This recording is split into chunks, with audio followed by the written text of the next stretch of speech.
Right now on Denver 7 News at 8 o'clock on Local 3, new insight into Colorado's evolving housing market. Nailing down your dream home might not be as out of reach as you think.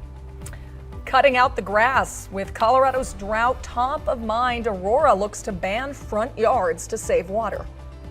And it's a new start for the Broncos. How the team owners hope to build on the Boland's legacy after almost 4 decades.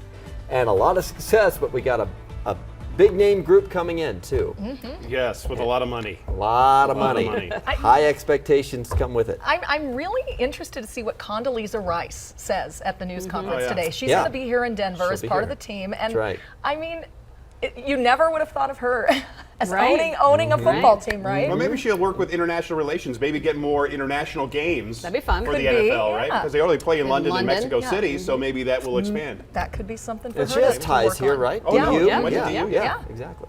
So just such an interesting group. So excited to see. I'm excited to see what our record is by the end of the with all this hype. Let's see how this goes.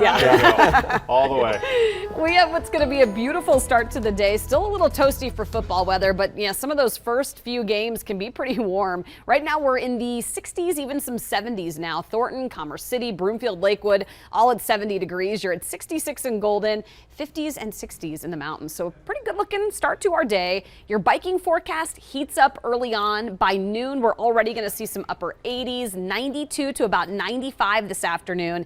It'll be toasty. We'll see 90s covering most of eastern Colorado today. Some near triple-digit heat for the northeast and more 70s and 80s for the mountains. Steamboat this afternoon, a high of 91. There's a slight chance that we'll pick up a few thunderstorms. Pretty isolated activity in the mountains today. Tomorrow, a better chance for more storms out west. We're going to stay pretty dry here in Denver until the weekend. We'll take a closer look at some of those weekend storms and when we're going to break this current 90-degree streak coming up in a few minutes. We have 2 south side I-25 problems right now. One on the southbound side trying to get down to the Denver Tech Center. This one's at University. From the camera you can see here the left lane is still fully blocked up. Denver Fire Department is still here. We still have just 3 lanes getting through out of the 4 available. So you look at the drive time right now and it's pretty substantial. Let me go back to the drive time. It's still about 33 minutes on that southbound side. Really tight from about Alameda on down to about University, and then it starts to improve. The other trouble spot is this northbound I-25 coming from Castle Rock, Castle Pines, and trying to get up to Ridgegate. Take a look from the camera there. You can see how badly the traffic is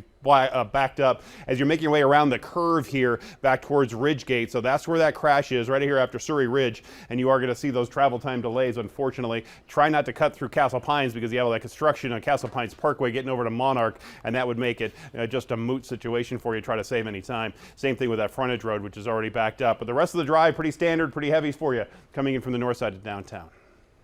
Thank you, Jason. Well, you can almost hear the roar of the crowd there at Empower Field. The Broncos' first preseason game is Saturday. Expectations, of course, are very high, not only to have a winning team, but maybe a Super Bowl contender immediately. Okay, can we take a break here? We're just in the preseason here, but yes, they have a new quarterback, new coach, and as of today, new owners, and we will get to meet the Walton Penner Group this afternoon at a news conference at the UC Health Training Facility. Yeah, certainly exciting times here. Denver 7's Jessica Crawford joins us from Empower Field this morning because we've heard already about this group's commitment to winning.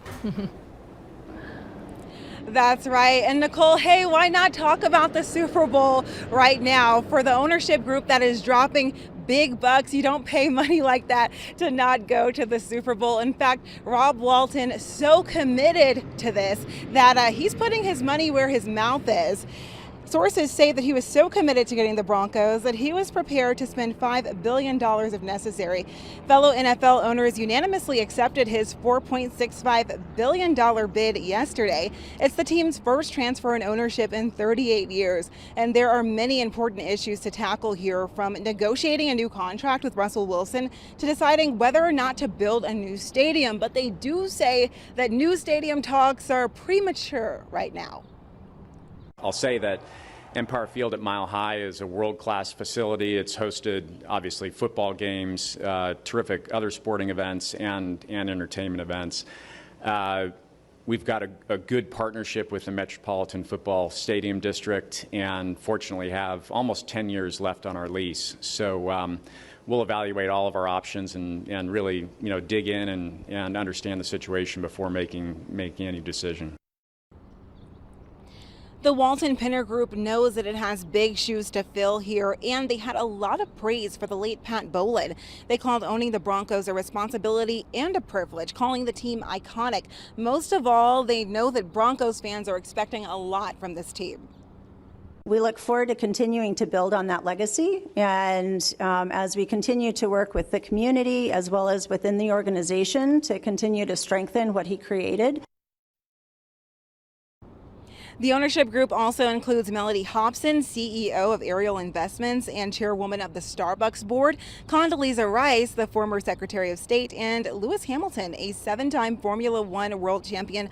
All three of them are Black, and diversity is something that really happens to be lacking across NFL ownership in general. So that could be something that they discussed today, Nicole, in the news conference.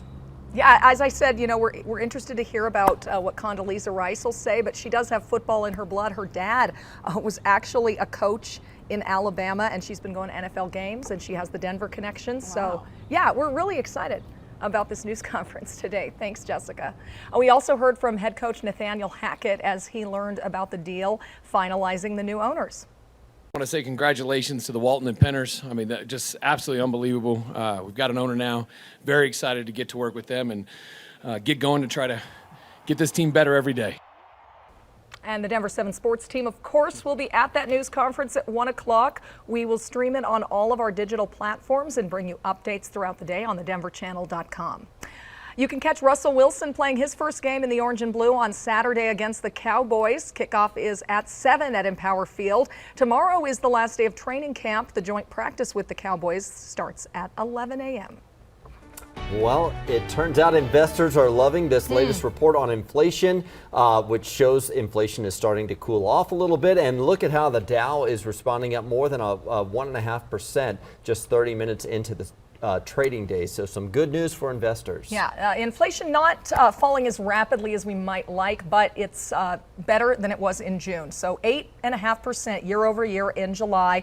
That was down from the 9.1 increase the month prior. Also overnight, we got some good news on the state of Colorado's housing market. Denver 7's Veronica Acosta joins us. Inflation is actually helping buyers get more of an advantage. It is. It's not helping our wallets in terms of shopping or maybe paying bills, even pumping gas. We know the economy is actually hurting us a bit, but turns out it's also slowing those housing sales as well. The market was really hot about this time last year, so we're starting to see some changes, and a new statewide report, it is actually giving us better insight into what exactly is happening. So that report shows sales were down 19% last month. Listings were up 17%. Both an advantage for buyers. Now, some good news for sellers in this report too. Despite more homes being on the market, prices are up 10% from last year. The median sales price is now $590,000. But of course, as you can imagine, there are changes from city to city. For example, over in Aurora, realtors describe that market as fickle, but said ultimately there are more homes on the market compared to this time last year again. In Boulder, you might not be seeing as many of those bidding wars. In Denver County, things also seem to be slowing down. Realtors there say the price at which homes are increasing is decreasing. They made it pretty clear, though, that doesn't mean we're going to be able to buy some cheap homes. Instead, it just means we get a little bit of more time to take a look at those closely and then make those decisions with time as well. Buyers actually can take a few minutes to breathe, decide if that's the house for them, make a strong and competitive offer without being in a monster frenzy to beat out the other 16 people that are waiting before them. And some good news for those of you who maybe have been waiting to buy a house in the mountains. It is a better time now than ever to start looking at spots in Summit, Lake, and Park counties. In Louisville, I'm Veronica Acosta, Denver 7. Can I do the news remotely from Summit County? That'd be great. Finding an affordable apartment, we know, has been just as difficult as finding a house you can afford. The Apartment Association of Metro Denver says rent went up just over 5% in the second quarter of the year. That's about $100 per month for the average unit. The vacancy rate is less than 5% right now. Experts say a vacancy rate below 6% illustrates a need for more development. An apartment appraisers and insights report, meanwhile, finds there are over 50 new apartment communities under construction right now. That would add 40,000 new apartment homes in the next 16 months. However, experts think supply chain and labor shortages could delay nearly a third of those. Well, if you're building a new home in Aurora or moving into a new build, it may not have a front yard or any grass if city leaders get their way. Denver 7's Christian Lopez joins us about a new initiative to help conserve water here. Yeah, and city leaders say that they are moving forward with this because Colorado is in a crisis. So in Aurora, those local leaders are saying that they are planning on possibly implementing this new ordinance. And if it moves forward, that means that new developments would not be able to have grass unless it is for recreational purposes. So places like sports fields and parks, those would be exempt. But golf courses would be impacted, and at private homes, no front or side yards would be allowed, and backyard grass would be limited to 45% of the available space, or 500 square feet, whichever is smaller. If this passes on the 22nd of this month, then it would go into effect on September 30th as well. Live this morning, I'm Christian Lopez, Denver 7. Taking a live look outside from our Mile High camera, more heat and not a lot of rain in the forecast. Lisa is tracking the next time showers could make their way into the metro. Also, what we are learning this morning about yesterday's deadly plane crash near Centennial Airport. And South Park takes over the Front Range. We have an update on the reopening of Casa Bonita and also how you can experience everything Kenny Cartman and crew right now.